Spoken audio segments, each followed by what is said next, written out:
Welcome to Newsmakers. I'm Andrew Donovan. This week, history was made in Syracuse, the first black mayor elected in the city's history, and she did it with an overwhelming majority.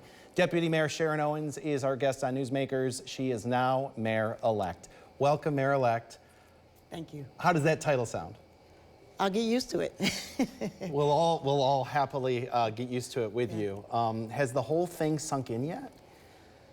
Today, I finally got time to just woosah a little bit, getting a lot of calls Tuesday, obviously, but also Wednesday. And so, yeah, it's starting. I'm going to take a couple days, spend some time with my husband, and it's back to work. Yeah, absolutely. You're still the deputy mayor with a lot of work to do. Absolutely. What was election night like now that you've had some time to digest it? It was electric. I'm starting to see pictures of the crowd, how much fun people were having. As we were waiting for the results to come in, I kind of got worried to my team, worried about the crowd getting antsy, and they were like, oh no, they're having a good time down there. So it was great. You had a commanding lead really the entire time. The polls closed at 9, but Right. you led Right. the whole night. Right. Were you that confident going in? Did you see that kind of result coming? I never take anything for granted. I've been saying this entire campaign, no matter what people would say to me about, you're going to do well. I'm a former athlete. We run through the tape. You lose races by looking sideways and not paying attention to the end of the race. So until somebody called it, I didn't win. Yeah. And then once it was called, nearly 75% of the electorate, Right. that in itself is a historic margin of victory. What do you make of that number? You know, Andrew, it's no secret. I've never run a campaign. I've never been a politician. I've been a community servant and a public servant in City Hall. But I'm leaving it up to those folks who like to crunch numbers to really tell me what this means. And that number, people are telling me, is a phenomenal history-making number in our community. And so it just says a lot for me personally that people heard my message, believed me, trust me, and came out to vote for me. You'll be the second woman as mayor ever. You worked for the first one. It was Yes, I Stephanie did. Miner, but you'll be the first black mayor in the city's history. Yeah. What does that historic title mean to you? Yeah, I kind of spoke about that at the speech that night. It's two sides for me. One is I spoke to the elders in our community, those folks who are 70, 80, 90 years old, those folks who were here when the viaduct was built, who for many years wondered whether or not this Syracuse would ever be in a position or ready to elect someone black to be the mayor of this city. And I'm so happy that many of them were in that room last night. And I saw them at the Dunbar Center for the breakfast that morning. To be able to say that they voted for me that day meant a lot. A lot of people talked about Barack Obama in that moment in history and my moment in history. And then on the other side, after I gave the speech, I went down to just hug as many people as I could. And the number of young women who came up to me, just hugging me, tears in their eyes, saying, we're so proud of you. We can't believe this is going on. They just saw that what happened to me is attainable, and that what they can try to do in their lives is attainable for them. We hear Governor Hochul speak a lot about being the first mother as governor, and I just wonder how your experience as a black woman will influence your governance. I mean, I'm a black woman. I'm a 62-year-old black woman. I've raised through the 70s and 80s and into the 90s. I have two grown children. One is 35, who really wants to experience what Syracuse means to that group of individuals who are young professionals in this community across all ethnicities and races, and what Syracuse will be for them. This work I'm doing is for us to prepare this community for my daughter's generation. And then I have my 25-year-old son that I'm bringing in perspective of a young man with developmental disability who sees and feels and hears our world differently. What does housing mean for him? What does the way he interacts with our city government mean for him? Grateful to the school district for everything they were able to do. He graduated from OCC. So bringing those perspectives. Not even 24 hours after your results were known, you got a very special phone call. I did. Tell me who it was and what she had to say. I got a heads up from the national president of the Working Families Party that Kamala Harris's team wanted to get in touch with many of us upstate after the election. And I said, okay, you know, what zip code am I going to be looking for? Because, you know, I clearly don't have her phone number. And then all of a sudden a private came across my phone and I was, okay, pick it up. And I said, hey, this is Sharon Owens. And then I heard that voice. Her voice is very distinctive. And she said, hi, Mayor-elect, this is Kamala Harris. And I said, oh my goodness. I couldn't believe that moment was happening. Andrew, a young woman last year, I had to talk her out of bed for 3 days because she was so disappointed and so just distraught about Kamala Harris losing the presidential election. And she called me, that young lady called me the morning of the election, said, a year ago I was crying. This year I feel joy because I know you're going to win. And so I shared that with Ms. Harris. And shared it with the young lady that she called me. It was just a surreal moment. What would you go back to your memories of being a little girl in Geneva, a little black girl, who 60 some odd years later is not only mayor-elect, but is getting a phone call from the first black woman who was almost president of the United States? Growing up in that small town that was extremely diverse. I don't think people realize how diverse the Finger Lakes really is. Being there, Hobart and William Smith is very much a college town. My alma mater. SU is bigger, but it's a college town. And so really growing up in that community and growing up in a place where people looked out for each other and where I learned very early that your life is not just about you. It is about what you can do to help other people. And that's the foundation of who I am, and that's who I've been as I went to SU, graduated from SU, stayed in this community. It's always been about what can I do to help the other person. But to think about getting that phone call as a little girl, No. Getting that phone call as a 62-year-old woman, I was just awestruck. These are amazing people. What did your mom think of that phone call? What did your daughter think of that phone call? Everyone was like, what? That's amazing. It's amazing that, it was just amazing that she thought enough that she saw what we were doing here, what I did in my campaign. Many people have told me that, Sharon, I know you're new to this. You're not a politician. You never run an election. But Rachel May came to me, and I remember her transformative election when she first won. And I thought she had an amazing team. She told me, Sharon, you probably had the best team I've ever seen. We just pulled a team together of just enthusiastic people and kept the message. And for Kamala Harris and the governor and Senator Gillibrand, and the list goes on, to call and say, congratulations, you ran a campaign of integrity and about the issues. You had seasoned politicians telling you, a non-seasoned politician, that you had a great, superior campaign team. So, all right, we'll take our first break. The mayor-elect continues as our special guest on Newsmakers. We're back after this.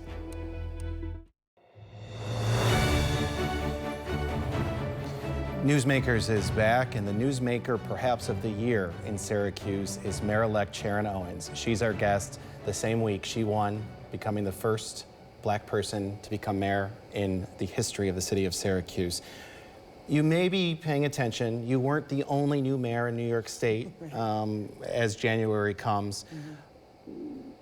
You had Zohran Mamdani win in New York City, but then you had some governor's races, a little bit more of moderate Democrats winning in New Jersey and Virginia. What did Tuesday teach you about your party? I think that what I learned is that when motivated, we have to motivate the electorate. People still, even with the number of people that came out across the country, people still did not vote. And so that is the onus of that is not on the voter. The onus of that is on us in public office to really begin to motivate. During the course of this next term for me, I really want to not run city government, but also motivate young people to really re-engage themselves in public policy, to understand the role of the city, to understand the role of the county, to understand the role of the school district. Because many people don't know the different arms of government. And I think to be empowered, to be a voice that is effective, you have to know the delineation of those services so you can be effective. Yeah, most off-year, odd-year elections get only about 1/3 of registered voters turning out. Right. Where are the other people? Right. I just think that people, the momentum, really a lot of media and a lot of press that is nonstop during national elections. And then when you come into the local arena, but the local is where it's impactful. The local is where you're going to call City Hall or get on our City Hall app and say, this sidewalk isn't repaired or this street light is out. That is not going to happen at the national level. And so helping people understand how important the local elections are is pivotal. What would you say to upstate New Yorkers who see a very left direction for New York City and might be alarmed by it? I think what they should understand is a very people-focused. I think in all intents and purposes, all of us want what's best for our city, our county, our state, our country. We just have different ideas of how to get there. Everyone wants people to be able to live safely. People want everyone to be able to eat, to be able to earn a living. Sometimes we differ on how to get there. And I think that is the danger and not the service to everyday people when we use, you know, labels for people. Everyday people don't care about that. They care about, can I get a good job? Can I feed my family? Are my children being educated? Do I live in a home that is healthy, safe, and affordable for me? And is my neighborhood safe? Now you begin the transition from deputy mayor to mayor. Yes. What does that process look like? What is one of the first key decisions you have even before taking office? So I'm going to begin to look at the platforms that I ran on, housing, youth. Youth is a big one for me because I want to get the voices of particularly young adults because we're building a future for them. And so I want to make sure I get them, working with the superintendent, but particularly the thing I'm really focused on in three areas, are housing, looking at the eclectic nature of how we can develop housing in our city, inclusive economy, making sure that all of these moments of growth in Syracuse affect the purses and the wallets of everyday people, and ensuring that our neighborhoods are safe and working with our police department and our fire department to keep people safe. It sounds like the fire chief is staying on. Yes. Police chief is retiring. Who's the next police chief? So the police chief is going to stay on just until January to help me transition. I think that is critical. Joe Cecil was a respected public servant. And so I know I'm going to hire from within. I am not going to say who that is. I'm going to talk to the chief. I'm going to ask him what's in the best interest of his force. It's still his force to make that transition. So we're not, we don't need awe and shock for the rank and file of either the police or the fire department. And so we're going to be methodical in that process. The Walsh administration has had somewhat of a tough final year. The slashing of the city budget by the Common Council among that list of issues. Now with a reduced budget, having to face some of the same councilors, not all, how do you prepare for that fight? So it's been no secret. Rita Paniagua ran unopposed. So I've been talking to her all summer long. Once I got through the primary, began having conversations. She's been a longtime friend of mine. Her being a friend of mine is in no way going to compromise her responsibility to be the checks and balances for city government, but I'm looking forward to working with someone. We have talked about us collaboratively. The budget responsibility is the executive and the legislative branch's responsibility. So we are going to get out of the blocks, coming together, pulling together a committee of us on the executive side and the legislative side, talk about my priorities, talk about their priorities, and come together to create a budget that when it comes to them, nothing is hopefully a surprise. Two big topics I want to hit because Sure. they are critical for Central New York's future. Micron and the I-81 viaduct project. The project for I-81 is what it is, but what happens next is what happens to the land that's freed up that automatically is the state's. Absolutely. But do you want it as the cities to develop?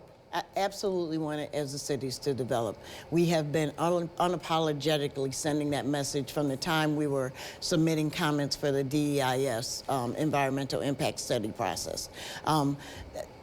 City control. Let me say this first of all: the state and the local DOT have been great partners. We've been great communicators. We meet every other week to talk about because that project is moving like gangbusters, and But what we have not talked about yet is what happens when the highway comes down. And by the way, I'm putting my sneakers on and staying down there because I've never known this city without that highway, and I want to soak it in.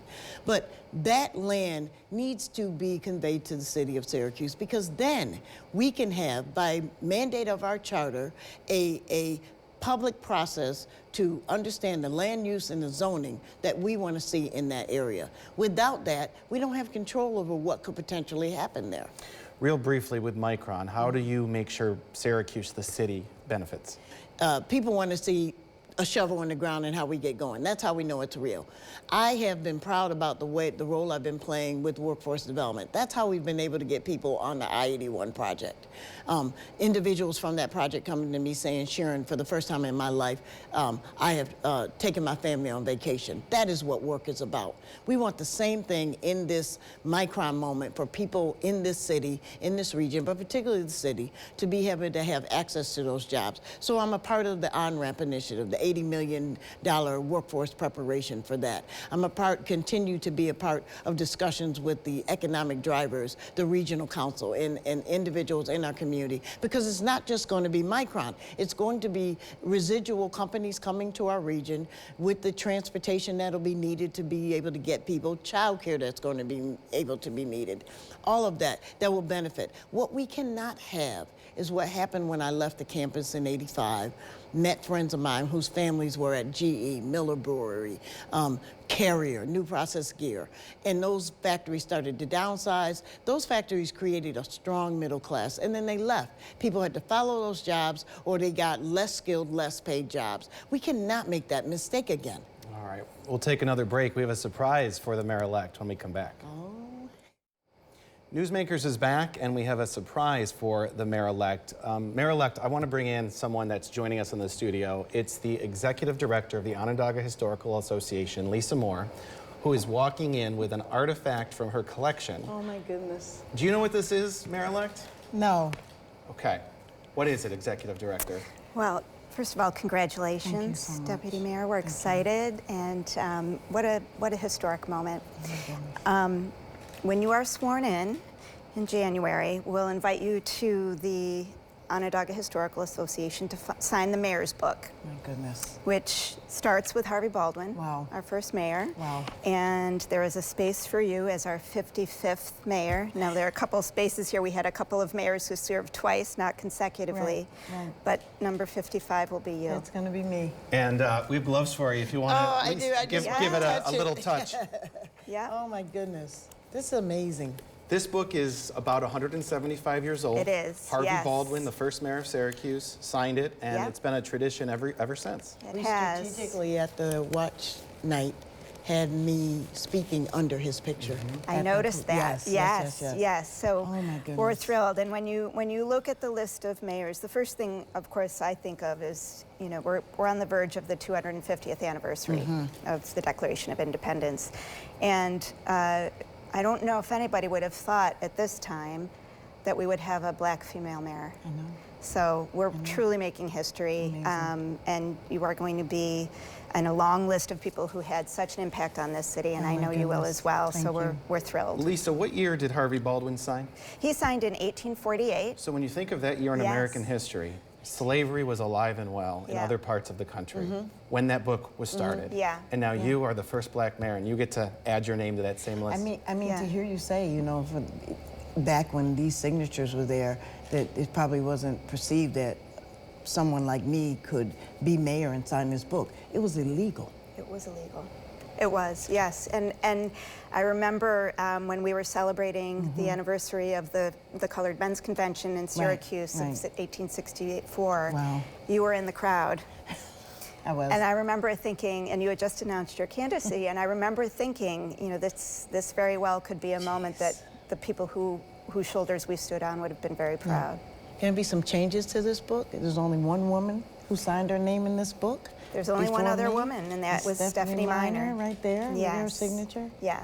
And there's history just in this list. Of course, you have Mayor Walsh and Yeah. his grandfather, William Walsh. Yes. So, Yes. But each one of these people has had a story that we also collect at OHA. You know, that there's your career Yes. as mayor, the Yes. career you've had to this point Yes. as well.